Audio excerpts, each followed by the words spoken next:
I just came from there. My stallion believed my words. William is just over the hills beyond the trees. View with his sky contraption. He didn't want to spook the horses in the landing.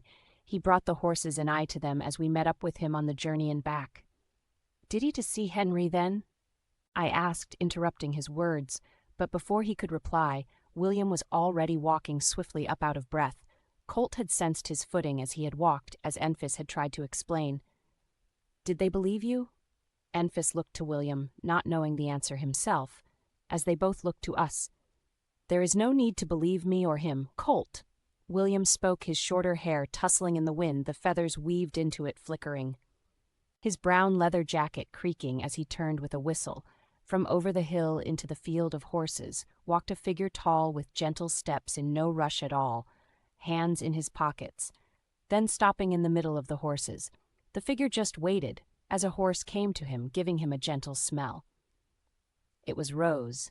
We could see the figure patting her head. Then he stopped, putting his hands back in his pocket, and she walked away slightly, as again it just stood still. William looked to me. He wishes to see you first, my lady. No. Abel and Colt both said as one. I looked to the figure almost in a trance like a dream. It's all right. I felt like I was light as air and heavy as a stone at the same time. Could this be true somehow? Take Lyra. I was already handing her off to Colt, who was not stopping me, just simply taking our daughter. But as I started walking the direction of the figure, Abel grabbed my hand, pulling me back slightly. He was holding back. But if he had wanted, he could have pulled me to the ground. What do you think you are doing, Vita?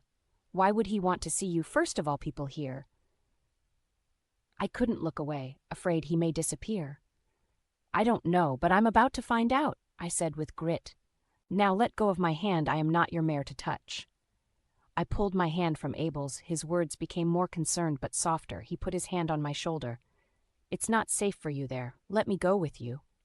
I knew he was right in his words, but I was so afraid that if he came, the figure would be no more.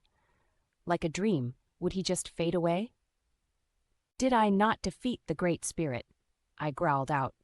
Abel pulled out his side knife. Take my side knife at least. No, I said firm. I felt him grab my shoulders, turning me to him as he bent to see my eyes. You're being stupid, Vita. Very, very stupid. From what I was told, that cannot be, Henry. You've said those words to me before. I looked to him, only worried the figure would be gone when I turned back around. Colt, still holding Lyra, handed her to Gretel, putting his hand on Abel's shoulder. Let her go. She is as Lavender, both mares with strong wills and mind. If she needs us, she will call for us. Let her go.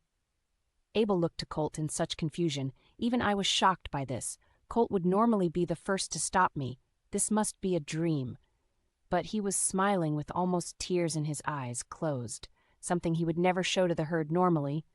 He smiled to himself, whispering, So he's orange then. I somewhat understood Colt's words. Abel looked worried more still. Brother, it's all right, let her go to him. Colt spoke again, not even looking to him. Abel looked to me, then he finally let go. Then he looked to Colt. Are you going to fill me in on what's going on? But Colt just opened his eyes, crossing his arms, and watched me walk off. I knew Abel was going to be on edge, waiting to come in a second if needed. But I felt no danger in the moment. I jumped on Atropos, walking him the direction of the figure, finally making it about 10 feet from the dark figure. My eyes adjusted to the darkness, but the moon was full and the stars bright. The man that stood in front of me was smiling at me, but he held himself still as he began to talk with warm words. Hello there, Vidi. I bet you're surprised to see me, huh? It took all in me to hold back from running to him. My words felt choked in my throat as I jumped from my horse. I am surprised to see a face I know that is dead upon a seeing it last. Who are you? He shook his head slightly. I'm actually shocked you would come up here alone away from the safety of your herd. That is rather stupid, you know. As I'm sure Abel informed you, what made you come, I wonder? I looked to him, never even blinking, trying to find some error in his way or looks. To tell you the truth, I don't know. Perhaps it was just curiosity or hope. But you did ask to see me before the others, and I have to wonder why that is. The man that looked like Henry just smiled brighter. Interesting. Is there a way I could show that I am Henry to you? I do wish you to know you are safe, and it is me. Then I will tell you why I called you up first. My whole body was buzzing. 3 questions for you then. Proceed. The man that appeared to Henry spoke. I thought hard to be sure it was things that would be hard to know. Otherwise, show me your neck. That's not a question, but I shall understandably accommodate your request. He slowly undid his suit, then the top button of his tall collar revealing large scaring, you can touch them if you like. There is no pain. Second question, what is your favorite flavor of candy? The man put his head down, shaking it slightly. Out of all the things to ask. He laughed slightly. Blue sea salt. But the secret is, it's actually raspberry coconut. It is also how gave you a note that said I would help if I could, but not to trust me.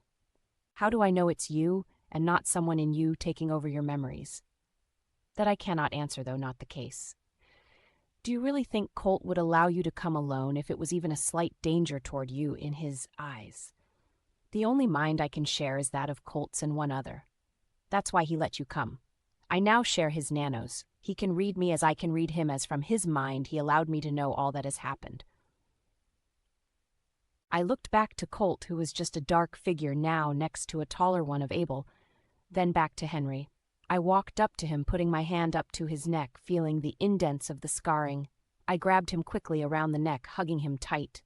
Why did I feel such an instant, strong connection with him that I hadn't felt before? Henry hugged me back strongly in his arms. His suit was scratchy on my skin, but I didn't care as I embraced him tighter. He's gone, Viddy. Gone for good from me. I'm free. Harltz is gone. I whispered, don't do that again. But how are you alive? I saw you bleed out your heart. Your breath stopped. I imagine I did. That was my plan after all. Hurt like the dickens doing it. I was blacked out, so I can only tell you what Meal told to me. She's alive then?